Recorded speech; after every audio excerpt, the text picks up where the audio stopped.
আত্মতৃপ্তিতে থাকতে পারছো না কেউ, কারণ প্রতি মুহূর্তেই অপরাধ করছো, ত্রুটি করছো, হিংসা করছো।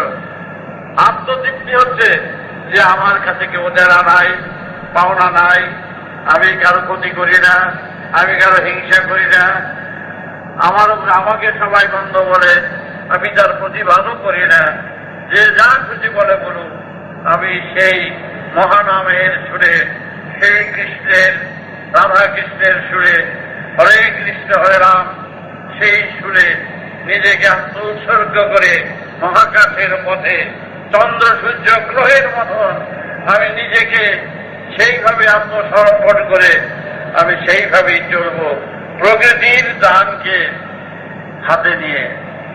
প্রকৃতির সুর, প্রকৃতির ধারা, দেখো চন্দ্র সূর্য গ্রহ নক্ষত্র কিভাবে আমাদের পরিচালনা করছে, সেবা করে যাচ্ছে। তোমরা খেয়াল করো না? সূর্য কি করছে দেখো না? বাতাস কি করছে দেখো না? মাটির বুকে থেকে কত অত্যাচার মাটির উপরে করছে দেখতে পাচ্ছ না? সুতরাং বেশি কিছু তো বলার প্রয়োজন নাই।